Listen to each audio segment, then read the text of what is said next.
Hello guys, so today I am going to show you that how Manipur Meitei speaks Manipuri and how Kasar Meitei speaks Manipuri. So let's go. So guys, the first one is Manipur Meitei. So let's go.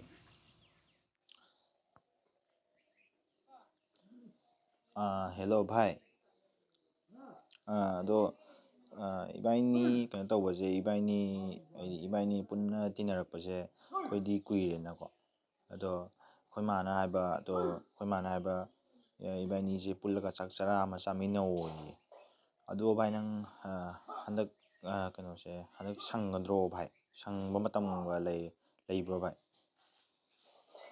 ꯍꯥ, ꯉꯁꯤꯗꯤ ꯌꯥꯔꯔꯣꯏꯌꯦ. ꯑꯣ ꯐꯔꯦ ꯐꯔꯦ ꯚꯥꯏ, ꯑꯗꯨꯒ ꯍꯌꯦꯡ ꯂꯥꯡꯆꯤꯠ ꯑꯃꯒꯨꯝꯕ ꯑꯃ ꯇꯧꯔꯁꯦ ꯑꯗꯨꯗꯤꯀꯣ. ꯑꯩꯈꯣꯏ ꯃꯥꯗ ꯍꯥꯏꯈ꯭ꯔꯒꯦꯀꯣ. ꯚꯥꯏ ꯊꯝꯃꯦ ꯊꯝꯃꯦ.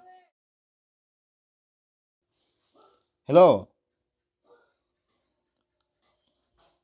ꯅꯪ ꯀꯥꯏꯗꯅꯣ? ꯁꯤ ꯑꯩꯉꯣꯟꯗ ꯋꯥ ꯑꯃ ꯍꯥꯏꯒꯦ ꯇꯧꯏꯅꯦ. ꯀꯩꯅꯣꯗ ꯑꯃ ꯂꯥꯛꯏꯗꯨ ꯒꯥꯒꯥ ꯏꯁ ꯇꯟꯈꯔꯦ. ꯕꯗ꯭ꯔꯥ ꯑꯃ ꯆꯥꯁꯤꯔꯣ? ꯏꯁ ꯑꯩꯈꯣꯏ ꯃꯥꯅ ꯍꯥꯏꯔꯛꯏꯅꯤꯅꯦ. ꯑꯗꯨ ꯀꯩꯅꯣ ꯖꯥꯔꯣꯏ ꯍꯥꯏꯔꯣ? ꯏꯁ ꯅꯉꯣꯟꯗꯕꯨ ꯍꯥꯏꯔꯗꯤ ꯇꯧꯔꯗꯝ. ꯐꯔꯦ ꯐꯔꯦ ꯀꯣꯟ ꯆꯥꯔꯁꯤ. ꯏꯁ ꯇꯣ ꯇꯜꯂꯦ ꯇꯨꯀꯠꯆꯕꯅ ꯊꯝꯃꯣ. Thank you guys. Follow for next.